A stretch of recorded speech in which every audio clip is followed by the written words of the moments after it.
It's the International Soccer Preview. We are Soccerphiles Canada. Welcome to Series 31, looking at the groups and teams of the 2025 African Cup.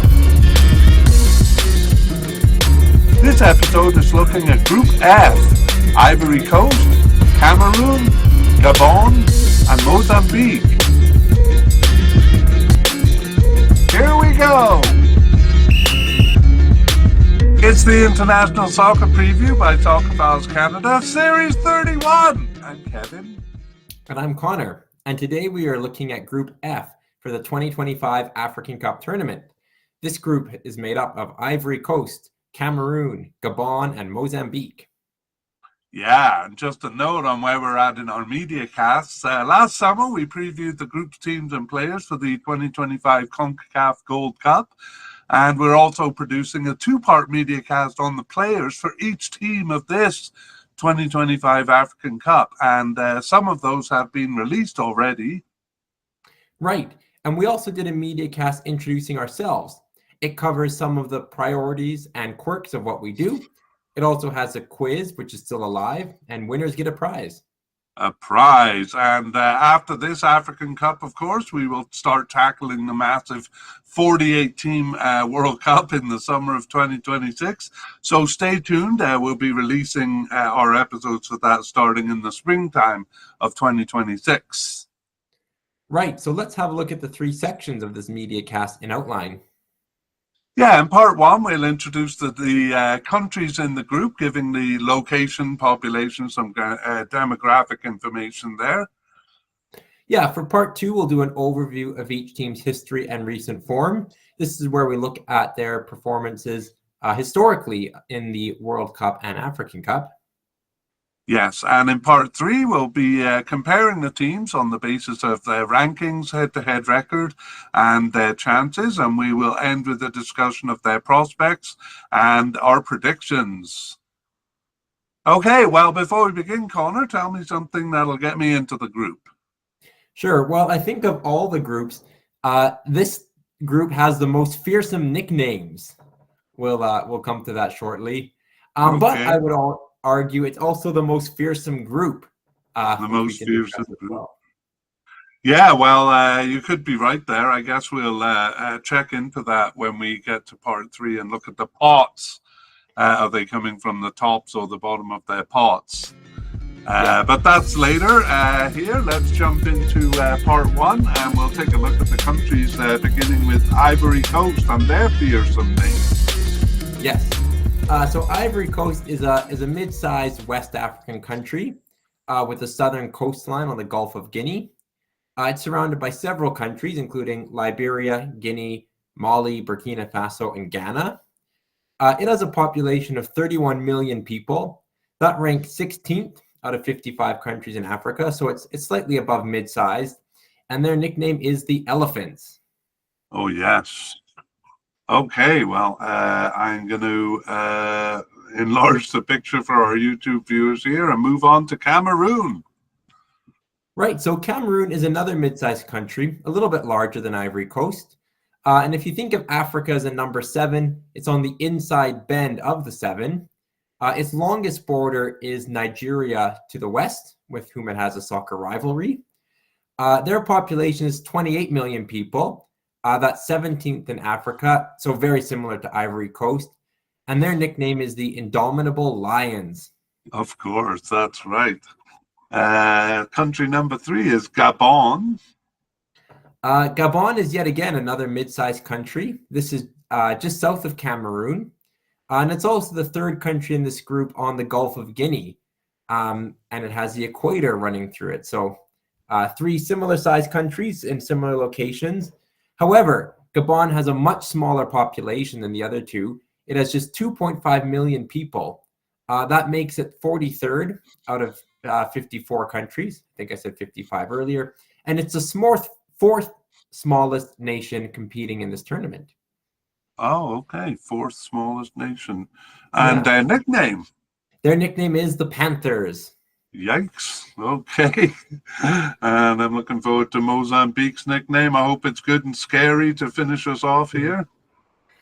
Yeah, so Mozambique, first of all, is a relatively large country stretching along the Indian Ocean from South Africa in the south to Tanzania in the north. It's also directly across the ocean from Madagascar. It has a population of 33 million. That's 14th overall, so it puts it as slightly the largest in the group.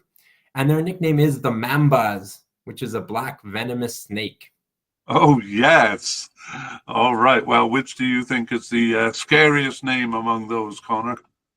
Oh, they're all good. None of those are animals I'd like to meet, but I like the Mambas. It's a bit different. Okay, but the lions are indomitable, so they should win it all, right? Okay, let's finish with a direct comparison. You said three of the countries are the same and one is much smaller, so let's compare them head to head here. Yeah, so the largest country, we'll go in order here, is Mozambique at 33 million. Next is Ivory Coast at 31 million. Very close. And then Cameroon is 28 million. All right. And then finally, we have Gabon, the smallest country, just 2.5 million people. 2.5 million. All right. Well, do you know Canada's population? Because I am wearing a Canada shirt. It's about 40 million, so we'd be the largest in this group. Yeah, but not by that much. Okay, well, the flag sizes should all be similar. I'm just going to make a visual representation. Mozambique a bit bigger, Ivory Coast a tiny bit bigger, and Gabon quite a bit smaller. What do you think there, Connor? It's perfect representation of population.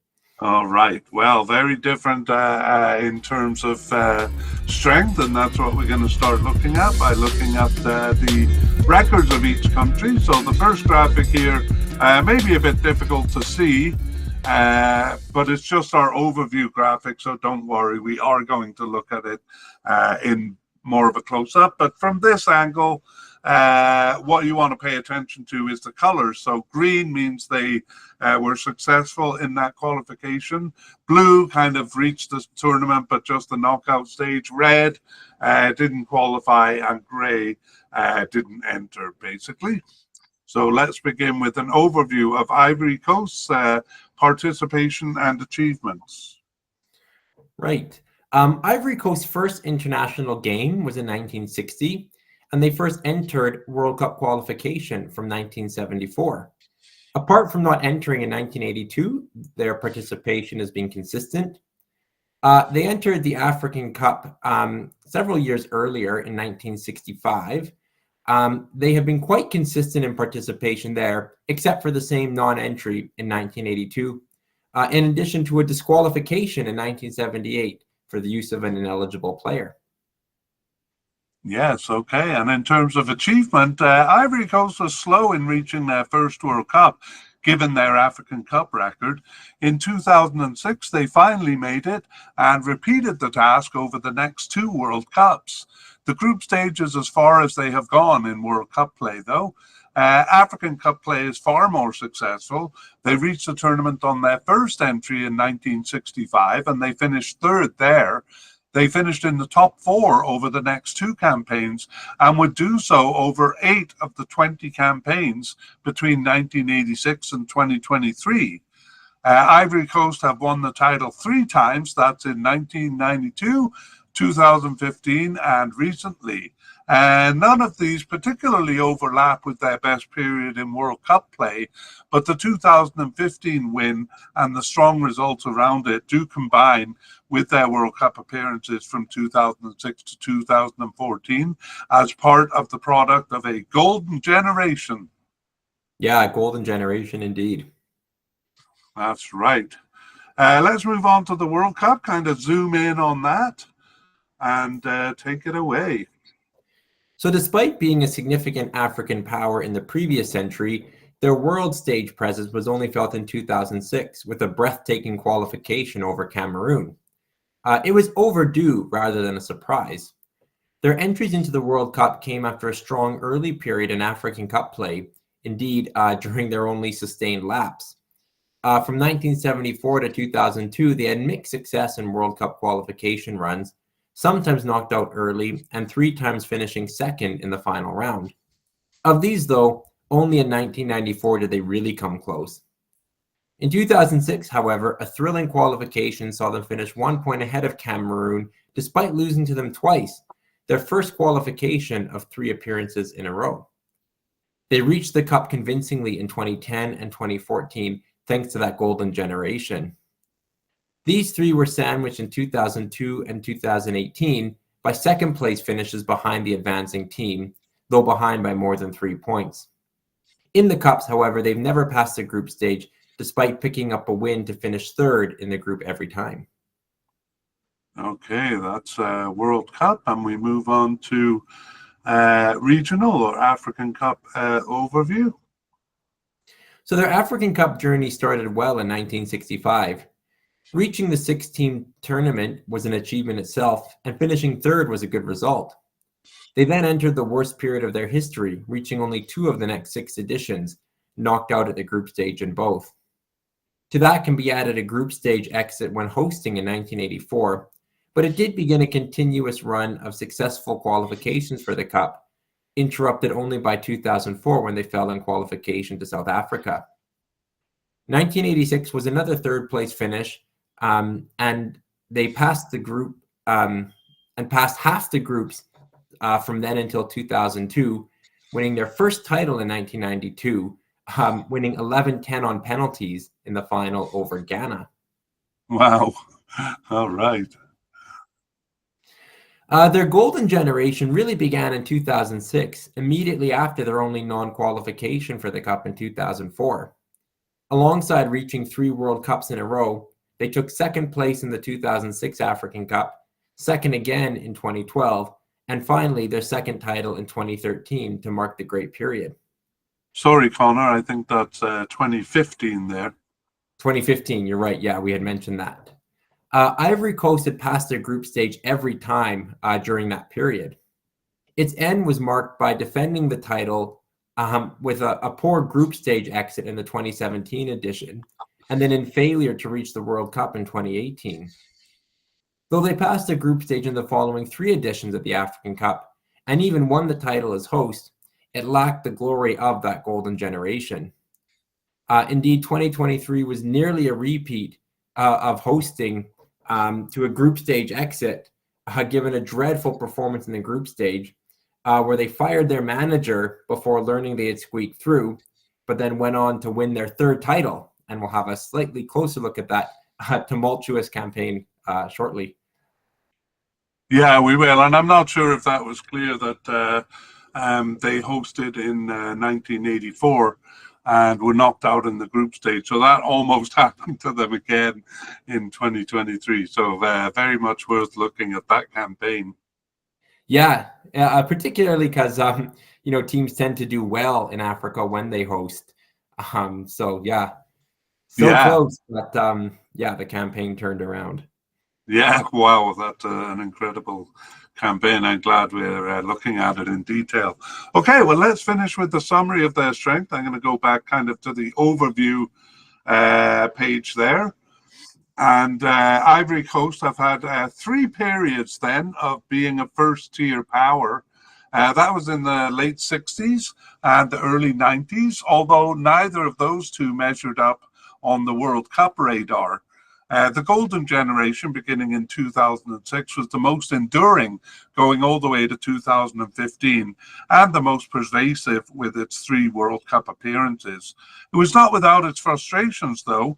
Losses on penalties in the finals to Egypt in 2006 and to Zambia in the 2012 African Cup denied them their glory, and a painful loss in Game 3 of the 2014 World Cup saw them miss a glorious chance to win it near the end and then give up a soft penalty to Greece, who took the advancing spot.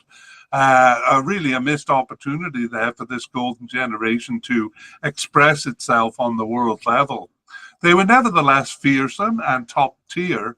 Outside of that period and the other strong ones, they were generally at the weaker end of the top tier or at the stronger end of the second tier. African Cup play, as we've seen, was always stronger. And after a weak period in regional play from 1972 to 1984, they could be relied upon to reach cups and usually pass the group stage, if not finish in the top four.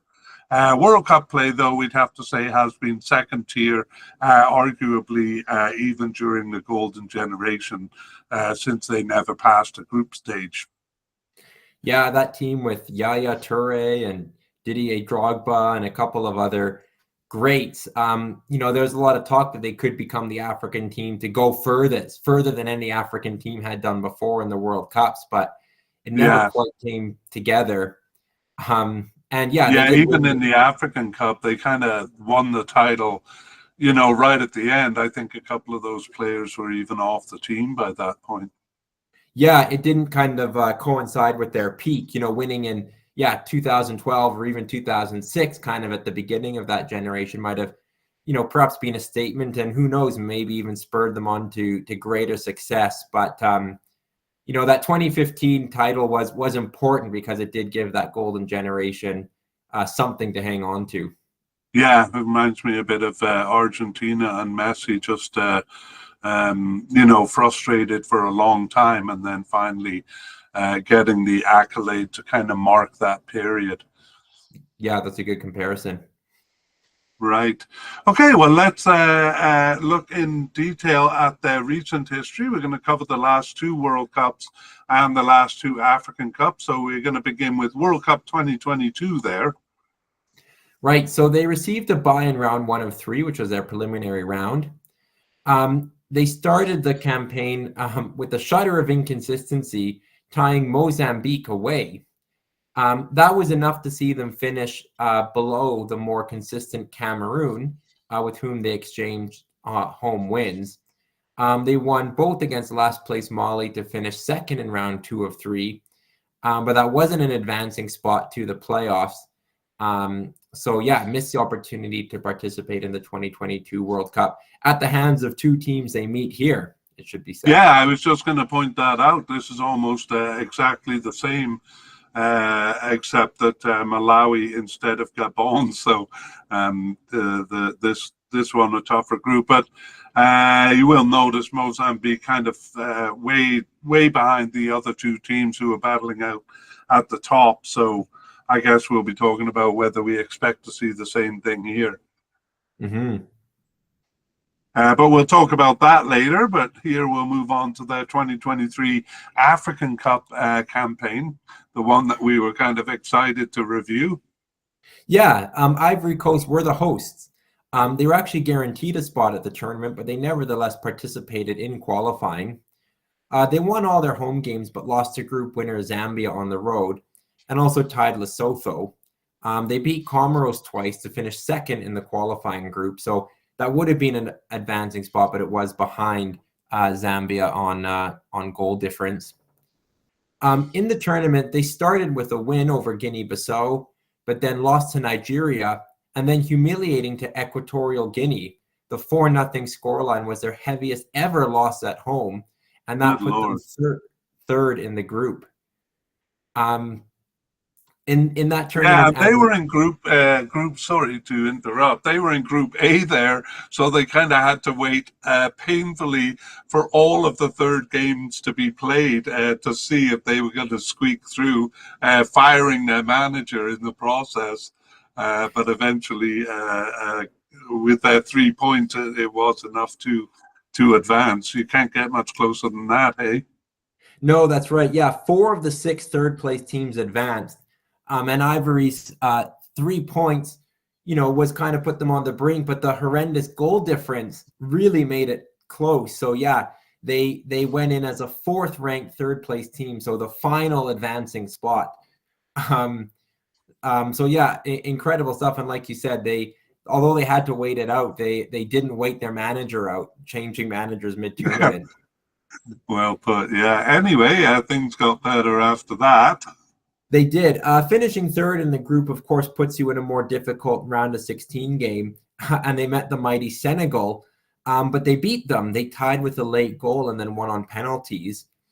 In the quarterfinal, they met Mali, tying in the 90th minute, so another late equalizer, before winning in extra time at 120 minutes. They then beat Congo DR and Nigeria, both in regulation time, to win their third title. So what do you make of that? I mean, given the group stage, well, you got to kind of applaud them, but at the same time, you can't really call it a glorious run. It was more like a scramble uphill. What do you think about it? Yeah, I mean, they beat Guinea-Bissau in their opener, but then obviously they were a little bit fortunate to advance, but they were actually quite fortunate in their first two knockout games as well. They were very, very close to being eliminated twice in the knockout stages before being rescued by late goals. So it certainly wasn't convincing, though. I guess you could say they grew into the tournament.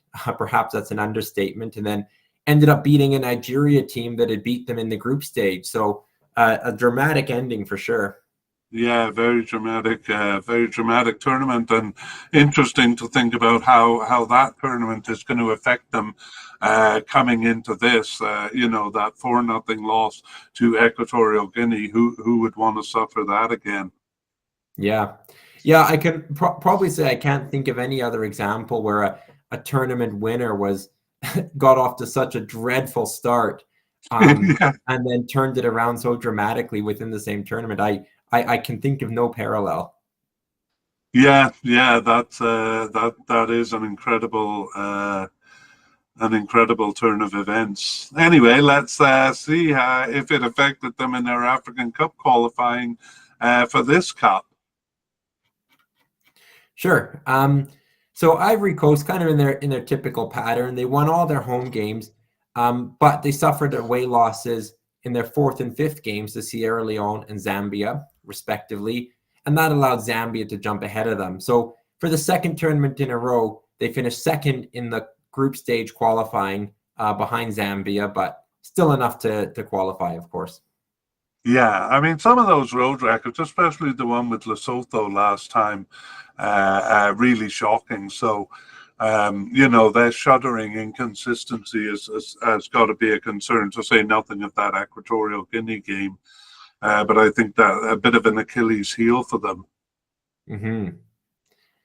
On to 2026 World Cup qualifying. Sorry, did I interrupt you there?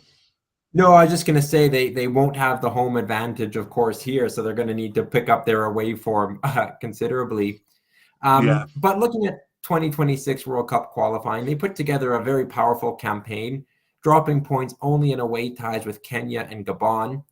And actually they needed to be pretty consistent, because Gabon were almost as consistent as they were, and finished just a point behind Ivory Coast. So this was very much a two-horse race.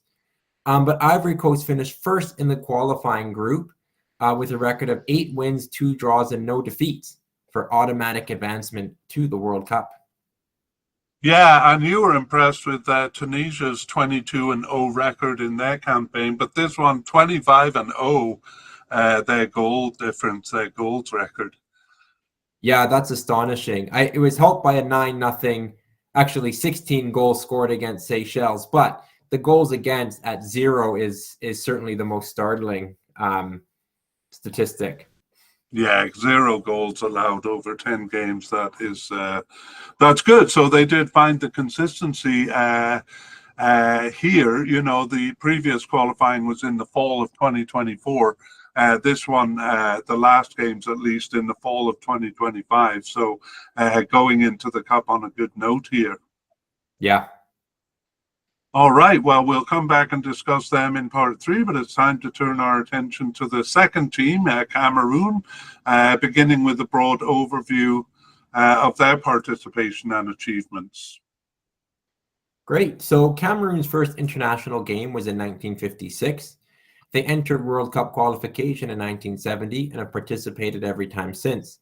They've also been very consistent in African Cup participation, first entering in 1968 and never failing to take part. Right, so very steady participation there. In terms of achievement, Cameroon has reached the World Cup more often than any African team.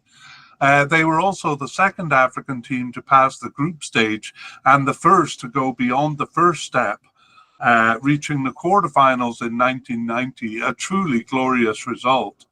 They are also the second most winning team of the African Cup with 5 titles, behind which team, Connor? It's got to be Egypt, I would think. Right on, behind Egypt, who have 7 titles.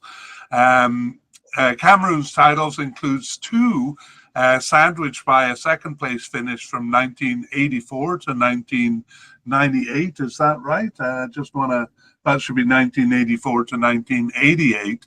And then 2 titles in a row in 2000 and 2002. So one of the most successful teams in Africa. Yeah. Okay, let's move on to a bit of a closer look at their World Cup history. Cameroon surprised by reaching the World Cup in 1982 because they had not come close before that, and indeed had been a fairly weak team. In their 3 campaigns prior to 1982, they'd been knocked out in early rounds, but in 1982 they passed 4 rounds to reach the Cup. They performed respectively once there, tying all 3 games, especially considering that Poland finished 3rd and Italy won the Cup. They failed to qualify in 1986, but from 1990 they reached 6 of the next 7 tournaments. Only in 1990 did they pass the group stage, though. That glorious run saw them beat defending champions Argentina and Romania to secure group stage passage after 2 games. They went scoreless with Colombia, but beat them 2-1 in extra time, and then took England to extra time where they lost. Other appearances were fairly weak, except for 2002, when 4 points failed to see them through. 2010 and 2014 each saw them losing all group stage games.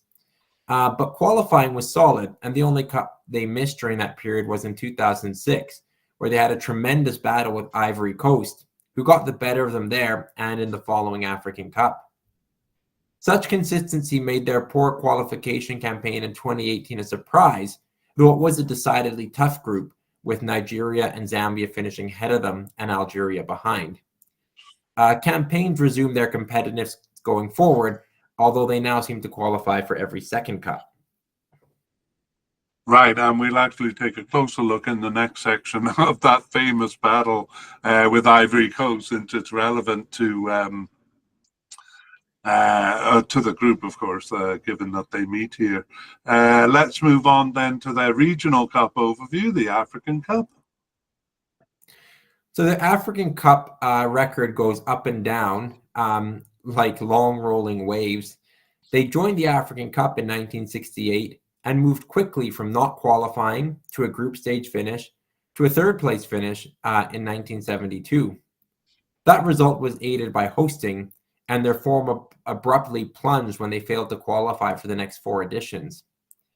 However, they surged again in the mid to late 80s, winning 2 African Cups and finishing second in the 1986 edition in the middle, a period roughly matching their World Cup successes. 1994 saw them fail to qualify for the first time since 1980, but they crested again with back-to-back titles in 2000 and 2002. That good form continued by passing the group stage every time until taking second in 2008. Do you want to mention their or talk about their battle with Ivory Coast? Sure, I think it deserves mention. The epic battle with Ivory Coast. Ivory Coast, who we saw in the World Cup section, had in 2006 snatched them from their World Cup berth, their only World Cup miss during that time, in a very dramatic qualification. We won't get into the details in the last game or 2 of that qualification, but it was spectacular.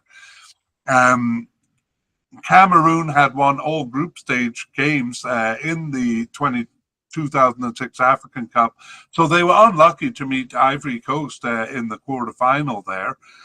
The game went scoreless itself, but then each of them found the net in extra time, which took the issue to penalties. And the matter was not resolved even after all the players, including the goalkeeper, had taken their shot. So it came around to the first shooters again. pitting some famous names, Samuel Eto'o on the Cameroon side against Didier Drogba on the Ivory Coast side. Samuel Eto'o had scored 4 of their 7 goals in the tournament, but unfortunately he missed his shot. So another heartbreak for Cameroon there. So twice in a row to Ivory Coast. And then, continuing with your story, in the following cup, they lost to Egypt in the final. So several heartbreaks during that period for Cameroon. Yeah. 2012 to 2015 was a serious ebb in their flow as they failed to qualify twice, and then they fell at the group stage the other time, their only group stage knockout in the new millennium. They recovered suddenly, though, earning their 5th title in 2017 to initiate another series of group stage passes, including a 3rd place finish in 2021, though as hosts, it was perhaps a bit unsatisfactory. All right. Would you agree with that, 3rd place as hosts? Yeah, I think coming off of a recent coming off of a victory not that long ago, I think as a host they would have expected to perhaps win it, but we did see that they missed the 2018 World Cup, so perhaps not quite at their peak at that time. That's right. Well, we're not going to look at that time, but shortly after we'll look at their recent period, but let's just do a summary of their strength. If the metaphor of slow rolling waves describes their African Cup successes and troughs, it doesn't fit well with their World Cup record.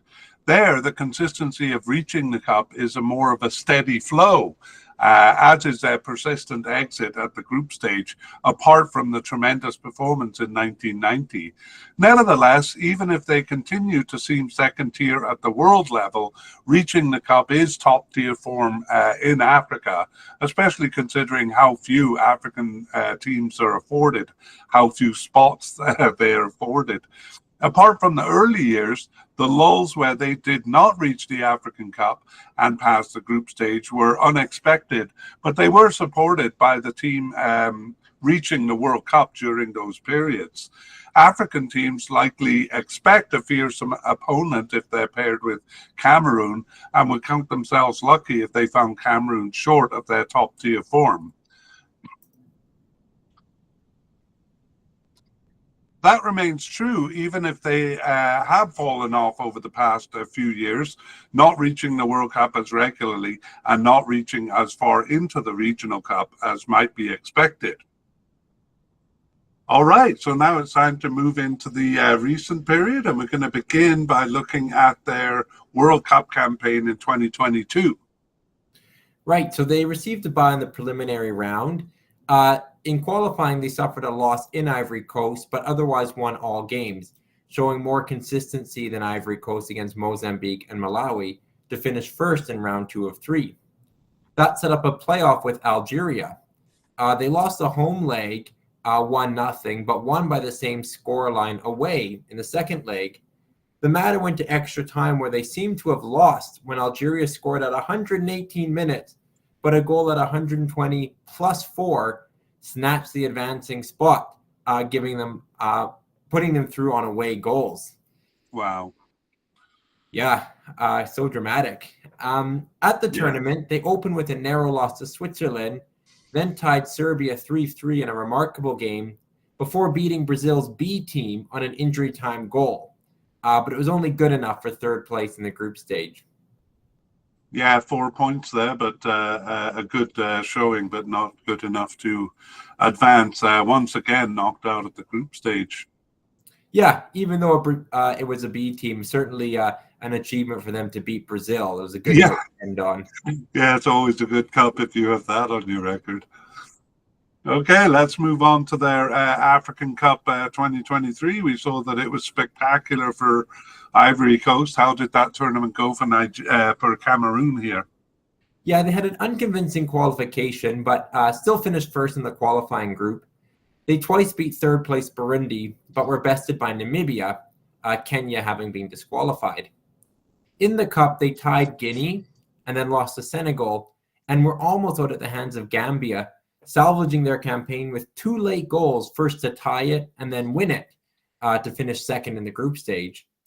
Yeah, However, that was an amazing game because Gambia themselves scored late. I don't know what minute Gambia scored in, but they were celebrating basically winning the game before Cameroon came back with an equalizer and then a winner. So a great game there. Yeah, remarkable. That set up a round of 16 match with a well-performing Nigeria who beat them by a score of 2-0. All right, so a round of 16 exit there for Cameroon. And let's take a look at their qualifying campaign for this cup. Yeah, they won all their games at home, but tied Zimbabwe and Namibia on the road. They scored just 1 goal on their travels, but allowed none. And then they showed good consistency overall to finish first in the group stage. Kenya was the other team in the group. Yeah, maybe a bit of a bogey team for Cameroon nowadays. And finally, we look at their World Cup qualifying, which has only just finished a few days ago. Yeah, so Cameroon in the group stage dropped points up at home only in a draw with Angola, but they were very poor on the road, tying Angola there, as well as tying Libya and even lowly Eswatini. They lost on the road to group winners Cape Verde and finished second of 6 in the qualifying group. Cape Verde, perhaps a surprising group winners, qualifying for their first ever World Cup. Yeah, well, Cape Verde did very well, but Cameroon did make it easy for them with a pretty poor campaign. I mean, tying in Eswatini is as bad as Ivory Coast tying in Lesotho. Yeah, weak opposition, and it cost them at the end of the day. Mm-hmm. They did come third among second place finishers, so they were one of the top 4 teams to advance to a playoff round. These were 2 rounds among African teams, a semifinal and final, but Cameroon lost at the first stage, losing to Congo DR. So Cameroon will not be at next summer's World Cup. Yeah, and I have the wrong score in the graphics there. It was actually a 1-0 win by Congo DR, who scored on a corner. I think it was in injury time there. It was very late.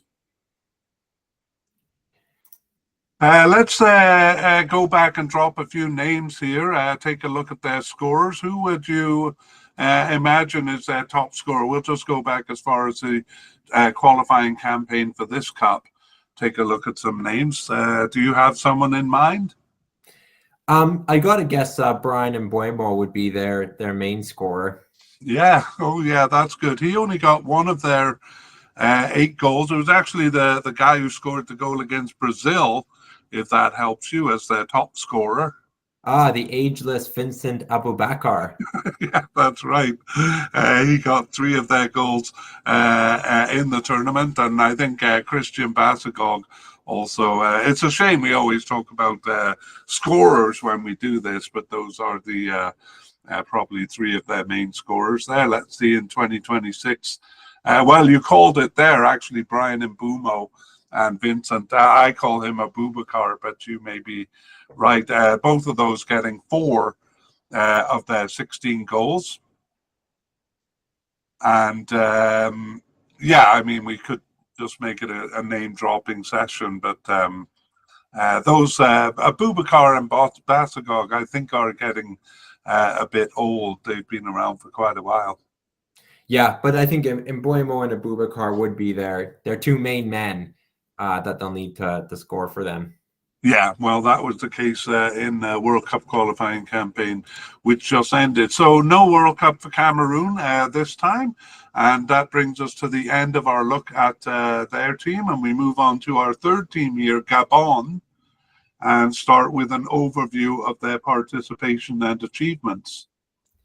So Gabon's first international game was in 1960, and they first entered World Cup qualification in 1966, but withdrew as part of the African-Asian boycott. They did not enter in 1970, entered in 1974, and then withdrew again, and did not enter the next 3 tournaments, finally in 1990 completing their first qualification. They first entered the African Cup in 1972 and completed that qualification. However, they either withdrew from or did not enter 4 of the next 5 tournaments.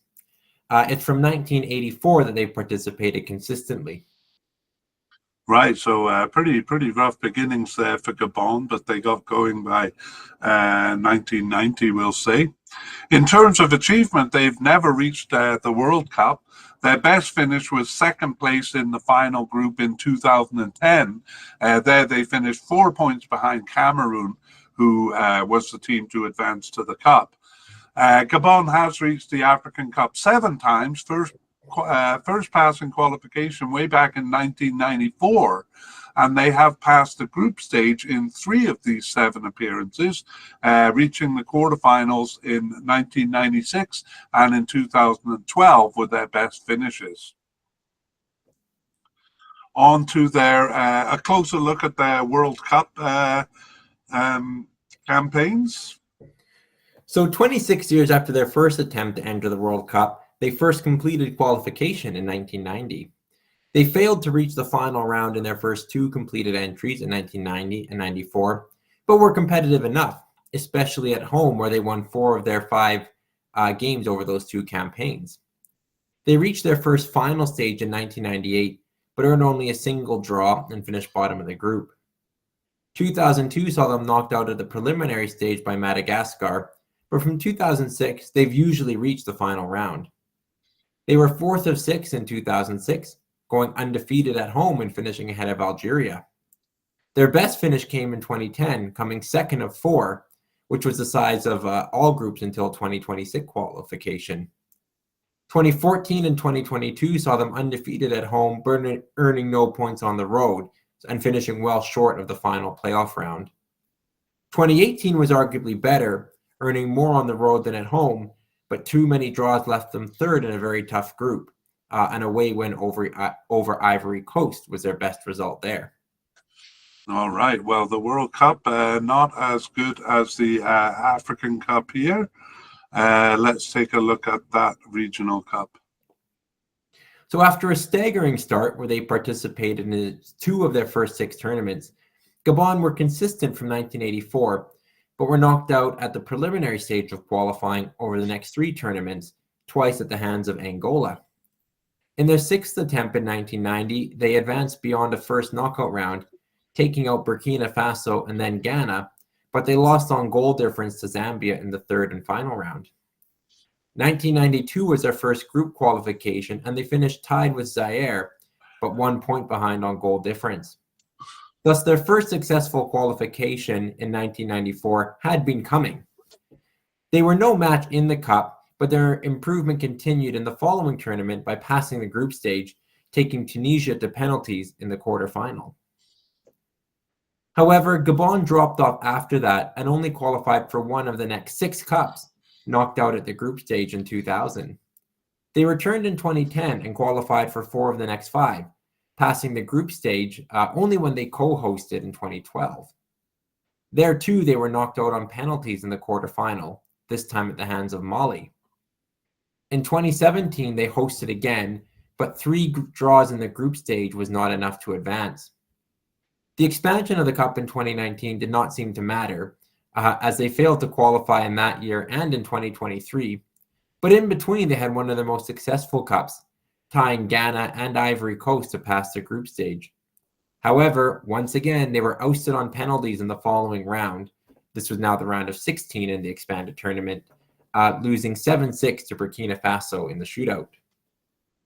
Okay, well, that's quite an interesting record of getting knocked out on penalties in the 3 times that they've passed the group stage there. That's the regional cup, so we'll go back to the kind of the overall graphic to finish with a summary of their strength. And Gabon is remarkable for their strong home performances, even by African standards. They lose very rarely there. It comes alongside many campaigns that have faltered on the road, though, and their stronger campaigns are the ones where they improve their road performance. Their 2015 African Cup qualification saw them winning all games at home, which is nothing unusual, but tying all on the road, and that led to one of their only first-place finishes in a qualifying group. While that was a strong second tier performance, their record balances out to a third tier overall, not contending to reach the World Cup, and fairly regular participants in the Regional Cup, but only sometimes passing the group stage. That's kind of the definition of a third tier team. They had a strong period in the mid to late 80s, reaching 3 or 4 African Cups, but it had no parallel in World Cup play. And they really have had no strong period otherwise, but rather have been consistently respectable, turning in the odd good performance. One of their quirks, as we saw there, is that every time they've passed an African Cup group stage, they've been knocked out on penalties in the following step. So it'll be interesting to see if that will continue here. Mm-hmm. All right, let's zoom in then on their recent performances, and we begin with their World Cup run in 2022. Yeah, so they received a bye in a preliminary round, and then in the group stage, they were undefeated at home, including tying group winner Egypt, but they lost all on the road. It was a scrappy battle among the bottom three, which saw them come out ahead of Libya on goal difference and up 2 points ahead of Angola to finish second, but it was well behind Egypt, who took the sole advancing spot. Right, and a very typical campaign there, strong at home and weak on the road. On to the 2023 African Cup campaign. Yeah, so the campaign started well with the win on the road in Congo DR. But a home draw with Mauritania and a home win over Sudan, a home draw with Mauritania and a home win over Sudan saw them in first place after 3 games. But that's when the wheels fell off. They lost all 3 games afterwards and lost away in Mauritania in the crucial last game, taking a red card just 5 minutes in, certainly not helping, and ultimately finished third in the qualifying group. Yeah, I mean, what a great start there, winning in Congo DR, a team that is kind of notoriously weak on the road. That was a very promising campaign, and then losing their last 3. Ouch. Yeah, to Sudan and Mauritania, teams that they would consider themselves, I'm sure, to be competitive with. Yeah. Anyway, Mauritania took the advancing spot there. However, they did make it to this cup. That's why we're doing them in this media cast. How did they get here? Well, they were no match for group winner Morocco, who won all their games, and actually lost to Morocco heavily twice. But they otherwise won all their games, except for lapsing with a draw at home against Lesotho. Comfortably finished second in the qualifying group, Central African Republic, the other team. Right, so going against the grain a bit there, they did better on the road than at home. So it makes us look like we don't know what we're talking about. But I swear, in their history, that's not the usual pattern. 2025 African Cup qualifying, and finally their campaign for the World Cup in 2020 of the 2026 World Cup. So Gabon had a very excellent campaign. They dropped points only to Ivory Coast, who bested them. So, of course, they meet Ivory Coast again here, having just finished a World Cup qualifying campaign with them. Ivory Coast proved very consistent and finished 1 point ahead. 2 of Gabon's 10-game featured late game-winning goals. They finished second of 6 and were actually first among all of the 9 second-place finishers. So that meant they were one of the top 4 teams to advance to a series of playoff rounds. These began with 2 rounds among African teams, a semifinal and final, but like Cameroon, Gabon fell at the first hurdle, or semifinal round, scoring a late equalizer against Nigeria to take the game to extra time, but they gave up 3 goals there. So their dream of a first World Cup ended in the playoffs. Yeah, and we did note when we did Nigeria that they can really turn on the gears in games like this, and that's what they did, especially in extra time there.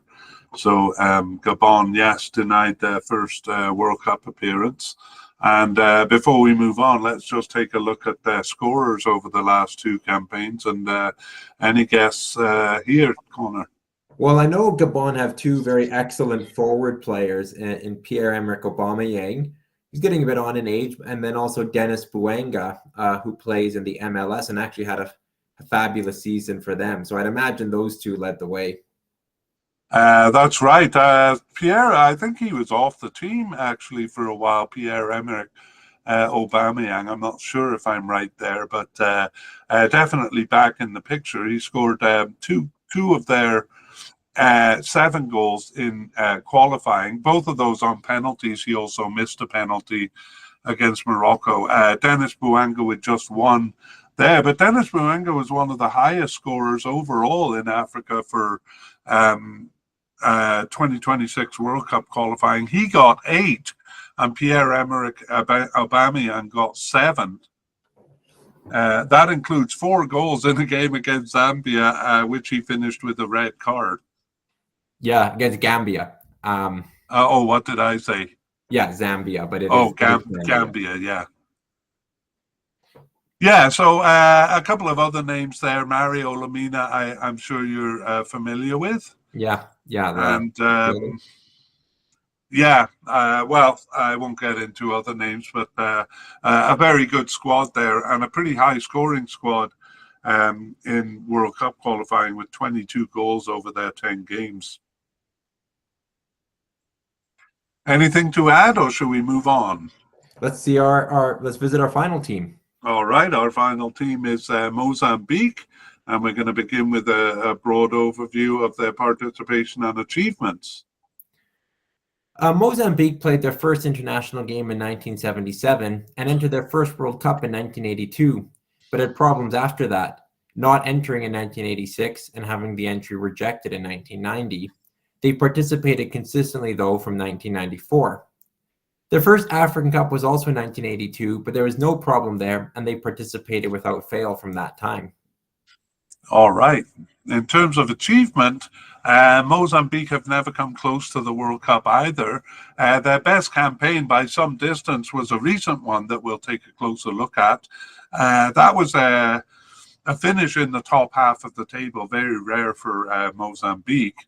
African Cup saw early success. They reached the Cup in 1986 when only 8 teams participated in the competition, so just getting there, a good achievement. When the competition expanded to 16 teams in 1996, they made 2 Cups in a row, and later also qualified in 2010. The expansion to 24 teams in 2019 didn't have the same effect, though, and it took until 2023 to reach their first Cup under that broader umbrella. In none of their 5 qualifications did they pass the group stage, although 2023, as we'll see, was a far more competitive performance than the earlier ones. And on to a closer look at their World Cup history. So the troubled start in World Cup play saw them ousted in a preliminary knockout in all but 1 qualification run until 2006. The exception was in 1994, which began with the group stage, but they earned only a draw over their 4 games. 2010 also offered a group stage in the first round, and they were surprisingly competitive, coming 2nd of 4 in the first round and 3rd of 4 in the final round, with a home record particularly impressive. But that proved an exceptional year, and going forward, they were only mildly competitive, though they did finish 3rd rather than last in their groups. 2026 was a 6-team grouping, and we'll look at that one when we discuss their recent performances. Right. Okay, on to African Cup, which has been more successful. Generally, they have done better here. From the beginning, they have passed a preliminary round and been more competitive in further rounds, be it another knockout round or a group format. That competitiveness led them to African Cup appearances in 1986 and then 2 in a row in 1996 and 1998. That strength did not register in World Cup play, as we have seen, but good World Cup performance we saw in 2010 also qualified them for the 2010 African Cup. The one Connor just described was the same qualification as for the 2010 2010 African Cup. So over the course of those 4 successful qualifications, they proved easy fodder in the group stages of the Cup, earning a single draw in 2 of them and losing all games in the other 2. Nevertheless, reaching the Cup was the goal for them, and they did come close in 2013 and in the first expanded edition in 2019. We look at the more recent Cups after our deep dive here. After our deep dive, it's not a deep dive, it's a summary of their strength. So in terms of strength, Mozambique is a 4th tier team. That's defined by not coming close to the World Cup and even doing well to finish in the top half of a grouping. Also 4th tier is reaching the odd African Cup, even in the expanded format, but kind of struggling to do so. And once they're being a bit beyond their depth, doing well to earn any points. So that pretty much encapsulates Mozambique.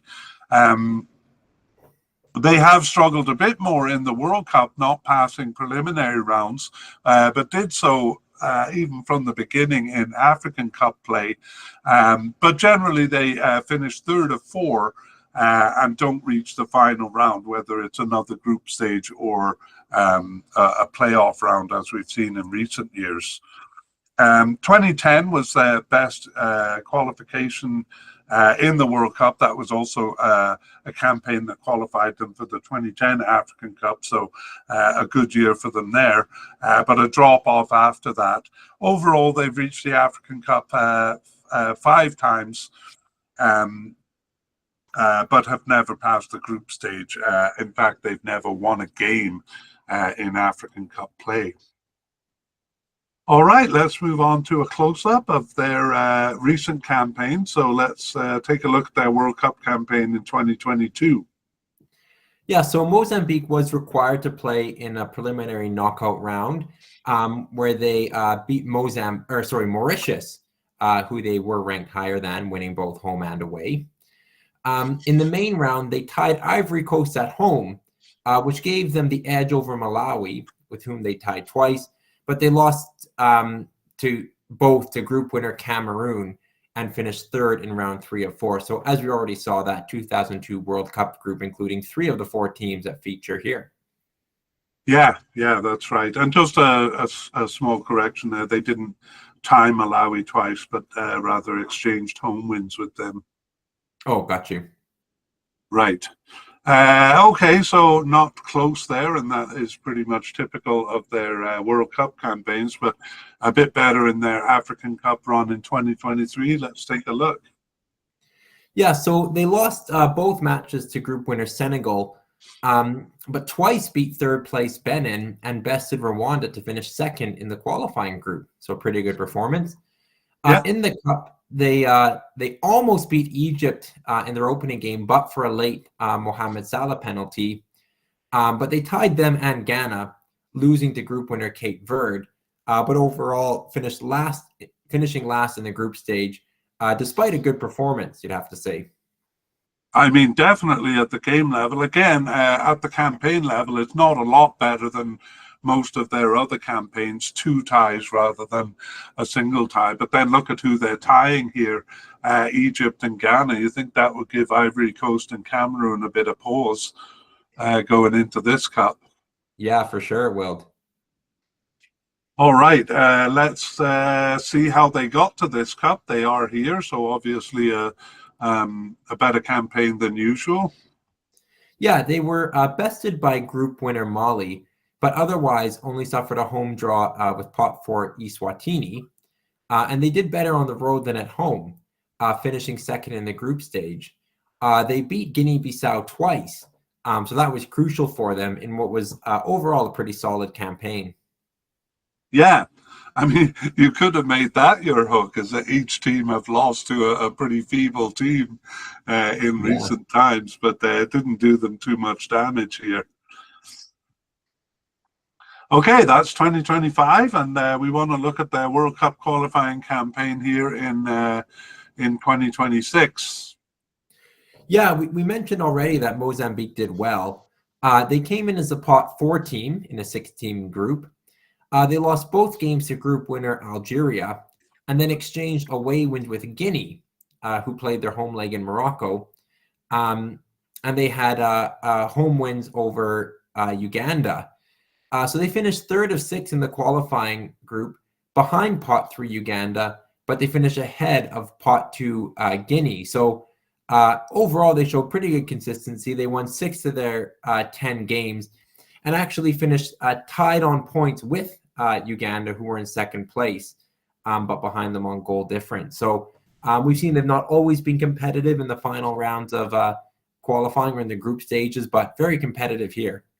Yeah, only the second time apart from 2010 where they have finished in the top half of a group. And as you pointed out, not far out of 2nd place here. 3 wins on the road. Bit of a caveat there. You said Guinea played their games in Morocco, or a lot of the teams here, and actually surprisingly in other groups, teams playing their home games outside of their own countries, so maybe making home wins, maybe making away points a bit easier to get than in the past. Yeah, a fair point. Good. I wonder if we have any names to look at here. Actually, I wouldn't expect you to really know the players on the teams here, but I would say the top scorers. Maybe you can take us through the top scorers in each of the tournaments. Yeah, so the only players who scored multiple goals in qualifying for this tournament were Stanley Retifo and Jenny Katamo.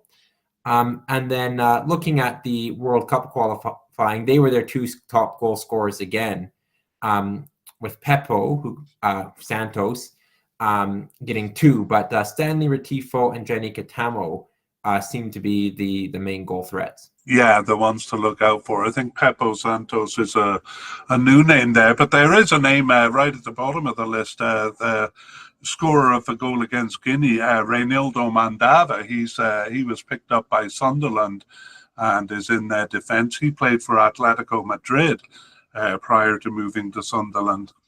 Yeah, probably the biggest name they have in their team. Yeah. So a pretty good team, a solid team, and we'll talk about that in the discussion section. But I just want to kind of cue you to something I want to talk about, as whether it's better to have a team of superstars like Cameroon and Ivory Coast, or a very tight squad like Gabon and Mozambique. Something to think about there. All right. Okay, you mentioned at the beginning that this was a fearsome group, and the pots and their position in the pots that they come from will give us some indication of that. We are moved on to part 3, by the way, yes, where we compare the teams, directly. So we're starting with the pots and rankings there. Yeah, so Ivory Coast are the pot 1 team. They're actually the 6th ranked team in pot 1, but they are the defending champions. So I think that's important to note. Yeah. And then each of the other teams, Cameroon, Gabon, and Mozambique, are the top ranked team in their respective pots. So you could argue that they would be the most difficult draw you could get from those pots. So, with the holders and then 3 top ranked teams in their pots, that's a difficult draw. I think, like I said, this is possibly the most fearsome group, and I think this stat alone perhaps backs that up. It does, and even Ivory Coast coming from the bottom of their pot, they are defending champions for this tournament. So yes, they've been a bit inconsistent on that group stage, and 4-0 loss to Equatorial Guinea probably didn't help their ranking that much, but this really is a fearsome group of death, I would say. Yeah. Although that expression's a bit overused, I think it's pretty apt here. Okay, well, let's look at the rankings then. And logically, if Ivory Coast come from the bottom of their pot and Cameroon from the top of their pot, they should be pretty close in the rankings. Yeah, and that's what we see. Ivory Coast are 44th in FIFA rankings and 61st in ELO. That's actually a little bit of a rise, not coincidentally coinciding with their most recent African Cup win. Yeah. I'll just let you continue there because you covered that well. Yeah, and then Cameroon are just behind. They're 52nd in FIFA rankings and 67th in ELO, so just like 6 places behind in both rankings. It's a bit of a drop from Cameroon, but we've seen them as typically World Cup regulars not qualifying, so that perhaps explains a little bit of their recent drop when they were higher in the top 50. Yeah, and that kind of fits with my common kind of common sense feeling about them, that they have been a little bit inconsistent over the past period, not really up to their historical standard. Would you agree? Yeah, I definitely would. We've seen more ups and downs from them than we're perhaps used to. Yeah, and I might add tying Lesotho and Eswatini as evidence of that. I'm a bit hooked on that point. Let's go to Gabon. Yeah, Gabon are 79th in FIFA and 82nd in ELO. It's fairly consistent with where they've been over the last couple of years, kind of around the 80th mark in both systems. Yeah, and Gabon just 15 points behind Cameroon in the ELO system there, suggesting that this is a pretty tight group. Yeah, and then the final team, Mozambique, is 97th in FIFA and 100th in ELO. Being the top-ranked team in pot 4, you can kind of presume that the other 5 teams are below 100 in the rankings. So, again, shows this is a tough group, and they've come up into the top hundreds in both systems in recent years.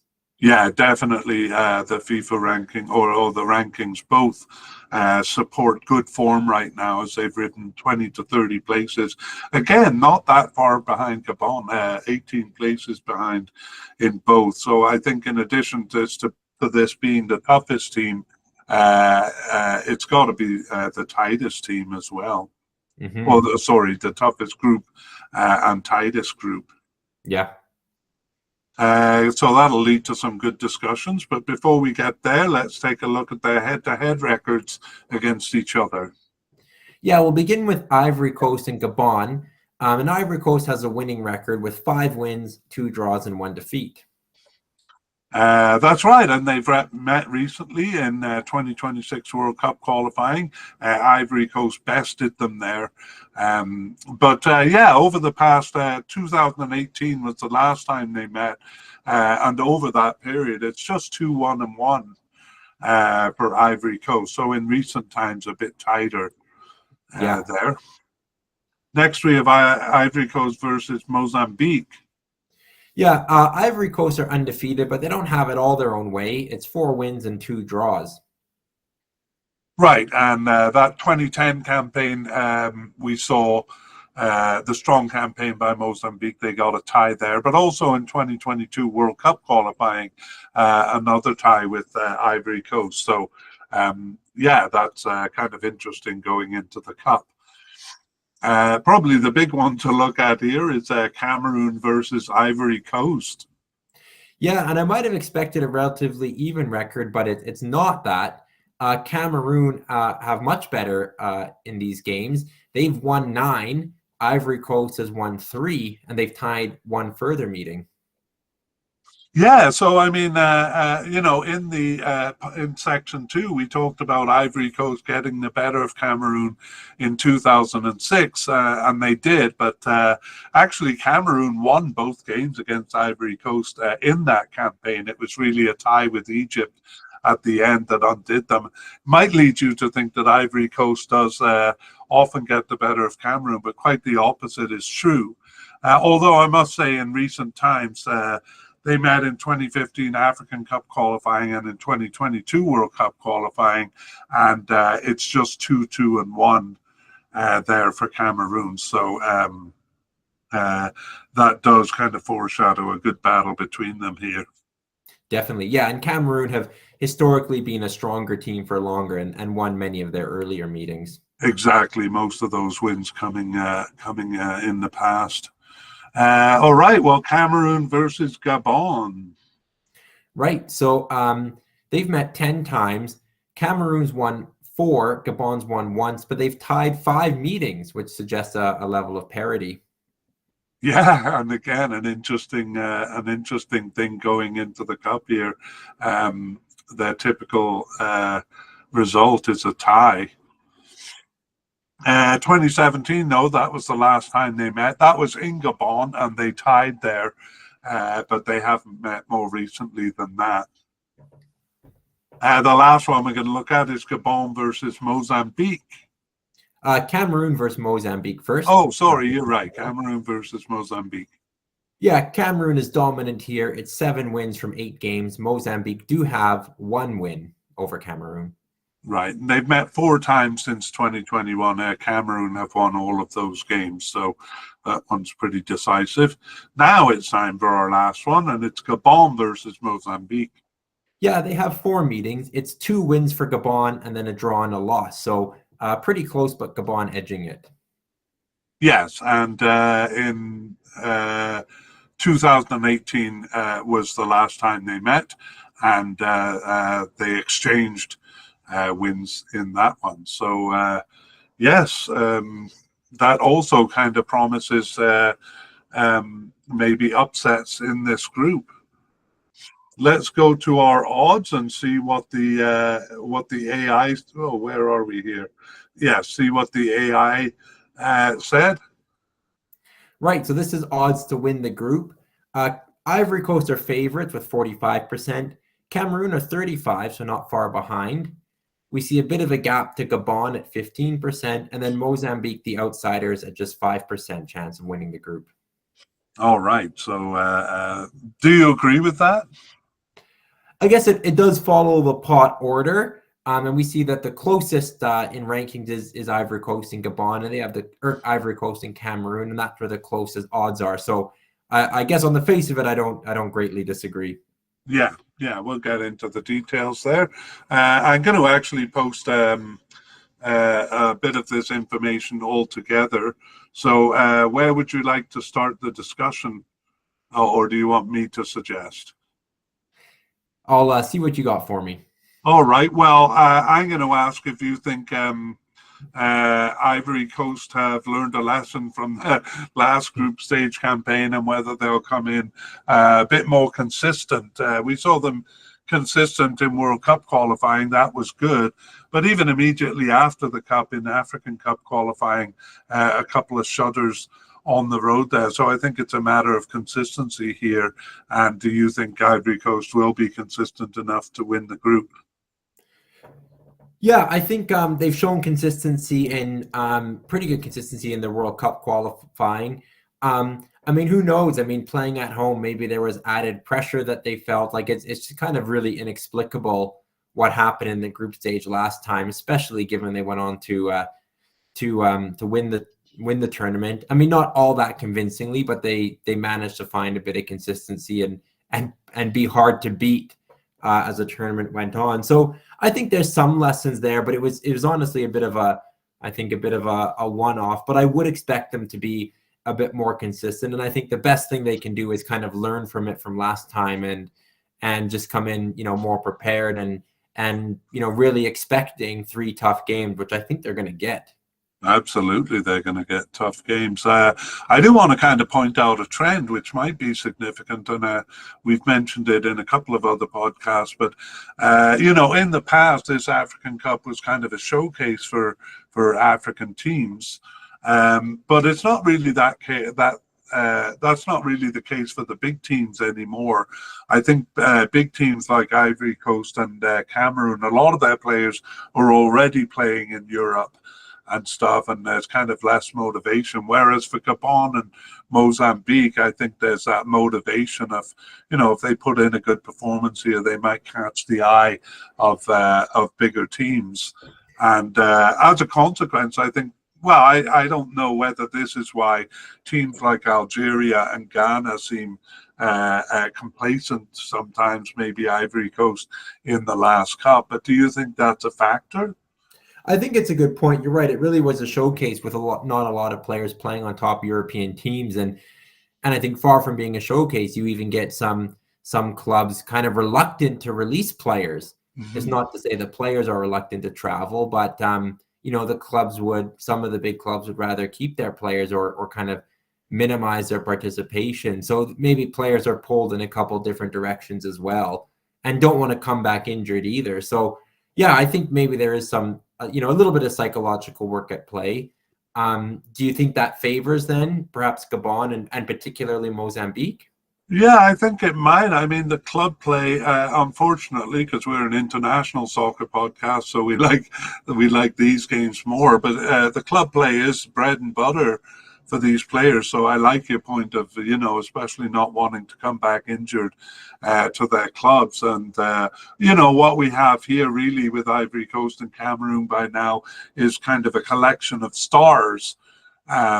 And they also have broader squads, so they probably don't play together as often. And then you see countries like Mozambique and Gabon doing better than expected. Cape Verde in the World Cup, for example, they're always putting the same players on the field, or most of the time, because they don't have a broad squad to choose from, and they play together all the time. So how valuable do you think that that factor is, playing together all the time with sometimes a mishmash of stars on the bigger teams?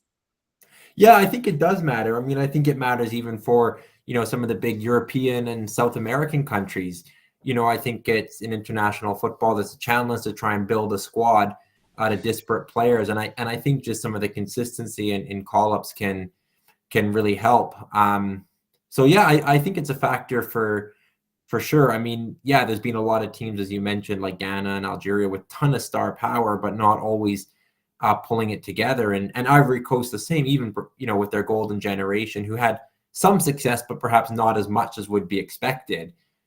So yeah, certainly a factor that could come into play. Yeah. Another thing, though, is, I mean, we have seen inconsistency in Ivory Coast and Cameroon. We've seen some big teams fail to pass the group stage or finish at the bottom. I always find it a bit difficult to predict, because certainly Gabon and Mozambique could do well and advance from the group stage, and Ivory Coast and Cameroon could lapse like Ivory Coast did last time, perhaps not even past the group stage. But when it comes to predicting, you're hardly going to predict that Ivory Coast is going to finish last in the group, even though you recognize it's possible. Yeah, I think maybe we'll come to Mozambique. Some of the pot four teams in other groups we've talked about, maybe doing well to get a point or not having much impact on the group. I think it could be different for Mozambique. The last African Cup, they were very competitive and tied two very strong teams, and they've just come off their best World Cup qualifying campaign as well.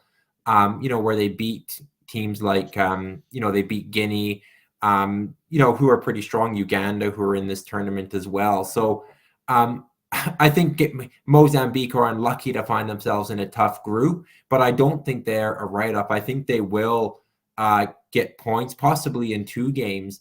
So yeah, they're not a gimme game. I think they'll have a big impact on this group, and it's tough to predict where they'll get points, but I'm excited to watch them because I think they will.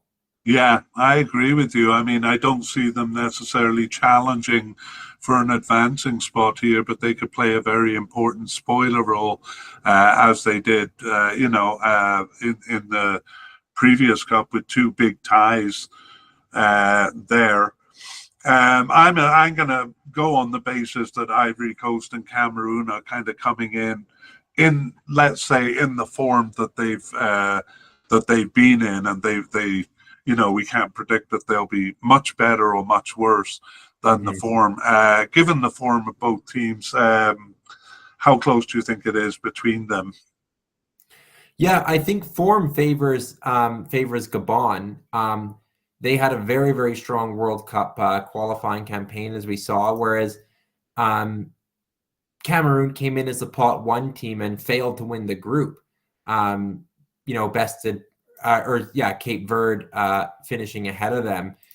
So I think the form does kind of favor Gabon. They also tied a strong Nigeria team before ultimately losing in Africa in extra time. So, yeah, I think Gabon are in a good moment here. It might be one of the last major tournaments for Pierre-Emerick Aubameyang. Yeah. So I don't know. I'm not all that convinced by what I'm seeing from Cameroon at the moment, and I think Gabon are possibly capable of certainly capable, but may possibly finish ahead of them. I see Cameroon overall being a little bit more prone to an upset from Mozambique as well, but I'm not sure if you agree with me. Well, I was. Where will I begin? I think Ivory Coast have a couple of advantages. I think the quality of players they have, I think right now is a bit higher than Cameroon. And as you say, I think they've been a bit more consistent. Maybe that group stage in the last cup will act as a bit of an immunization or a warning for them to take Gabon and Mozambique seriously. They at least did find consistency in World Cup qualifying, whereas Cameroon have been a bit consistent over the last few campaigns and, kind of prone to upsets. And as you say, finishing behind Cape Verde there. They didn't find that extra gear like Congo DR and Nigeria did in qualifying. I don't know if Cameroon has that extra gear, whereas I think Ivory Coast does. So I'm favoring Ivory Coast. But I completely agree with you that Gabon and Mozambique are coming in good form. So that may actually give them an edge over the top two teams. But do you seriously see them overthrowing one of the top two teams? Gabon, you mean? Yeah, or either of the bottom teams there. I don't see Mozambique finishing above last. It's possible, but I don't see it. But I think they'll tie. They are still, of course, searching for their first ever African win. When I look at their World Cup qualifying, they won 5 of their 10 games, but failed to win the other 5. And that included draws against Libya, Angola, Eswatini. Mozambique is not much weaker than those teams. So, like I said, I think Cameroon is a bit more prone to an upset. And yeah, I think for Gabon, they're a smaller nation in a good moment right now. So I think they could finish second. The rankings would suggest that Ivory Coast and Cameroon are the two most evenly matched teams, but I agree with your comments about Ivory Coast. I think they just have a stronger squad at the moment. So I actually see the fight for second between Cameroon and Gabon actually the most competitive place in the group. Yeah, let's put up the order of the games and see if you think that has any bearing on the discussion. We have basically the main event in the middle games there, Ivory Coast playing Cameroon and Gabon playing Mozambique. I think those games will be most important in deciding the overall order. The others would kind of come down to upsets. But it may be significant who they play in the third game, because if a team wins 2 games, they might put out a B team, giving the opponent a better chance there. Anything you see there of interest? Yeah, I'm not sure this is a group where somebody would be fielding a B team, because that presumes that they're kind of well ahead of the rest, and I think this group will be too competitive. Cameroon play Gabon in the very first game of the tournament. Both teams, of course, did suffer playoff heartbreak in the semifinal legs and trying to get to the World Cup. So yeah, right. Both teams will have to pick themselves up from that disappointment. So I think that's a huge game for both of them. Their first competitive game back as a team. And I do think that that game between Cameroon and Gabon could be decisive for who finishes second in the group. I do see Ivory Coast as the strongest team, and if they beat Mozambique, they'll be off to a good start and perhaps halfway there to advancing. Yeah, I mean, of them all, I could see Ivory Coast potentially winning their first 2 games. As you say, I'm not sure that would motivate them to field a B team against Gabon. They certainly wouldn't want a third game like they had in the last cup. So maybe they'll want to keep the momentum going, even if they do go into the third game against Gabon with 6 points there. I want to ask you, unless you have anything more to add there, I want to ask you something here. Yeah. We were a bit disappointed in the Gold Cup, the CONCACAF Gold Cup, that, that was their last tournament before the World Cup. We saw teams sending kind of B teams to the Gold Cup. That doesn't really happen for the African Cup. They don't send a B team, but it may be in terms of motivation. How important do you think this tournament is for teams, especially maybe the difference between Ivory Coast, who will be in the World Cup, and Cameroon and Gabon, who just fell short of it? Yeah, I think you make an important point. I do agree that this is very important for Ivory Coast in terms of building towards the World Cup. But for, I guess, Gabon and Cameroon and Mozambique, they know they're not going to be competing in North America in the summer. So this is a chance to, win a trophy. This tournament is it for them.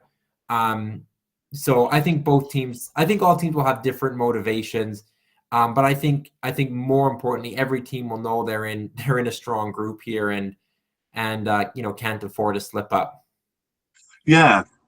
I somehow feel that this tournament has a bit more gravity than other African Cups. It is every 2 years, so it's a little less important than the Asian and Euro Cup, where it only comes around every 4 years. And we definitely see in the North American Cup that some of them are very casual about it during some years, but some tournaments just seem to have more gravity around them. Do you feel more gravity around this African Cup? I think it's a little bit difficult for me to say. I think with 9 World Cup spots and possibly 10 teams, through the Intercontinental, I think that is a bit more of an incentive for African teams, to try and get there and to try and do well. I think the field of strong African teams, is getting larger. We're seeing some teams maybe stepping up from 4th and 3rd to kind of 3rd and 2nd tier form. So I just think overall it's getting a bit more competitive in Africa. There's a bit more on the line in terms of World Cup spots. I think that probably filters down a little bit to this African Cup, where there will be favorites, but I think there's probably a number of teams that will think they can win it, which always makes for an entertaining tournament, perhaps compared to North America, where it's 2 teams that dominate. I think the African Cup is more wide open, and teams know that, and that gives them a strong incentive. Yeah. I just feel like this African Cup is going to be a little bit. I mean, the African Cups are great. I love them, but I just feel this one has a bit more intensity about it somehow. Especially with several of the teams kind of preparing for the World Cup through this tournament. Yeah. Let's just take a look at the end result for these teams here. Ivory Coast, Cameroon, do you think they can get to the final? I think it will be difficult. Ivory Coast are the defending team or defending champions. There is a strong field of teams that win it. I think Morocco and Senegal kind of stand out for me as the 2 teams to beat. So it's possible. I see really a semifinal is probably quite a good achievement for Ivory Coast, be an exceptional achievement for any other team. Including Cameroon?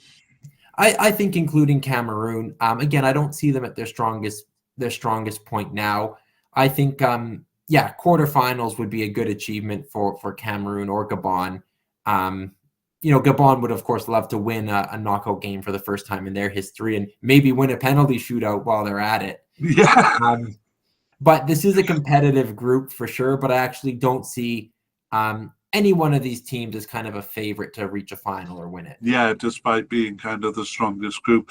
And we should note, too, that the more competitive a group is, am I right here? The more competitive it is, the more likely that there won't be a 3rd place finisher because they're sharing points with each other.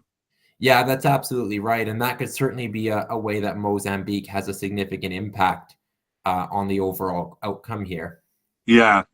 I see. I completely agree with you. I see Ivory Coast potentially as a semi-final team. I think, although I think Cameroon fans would be angry to hear it, that the quarterfinals would be a good finish for them.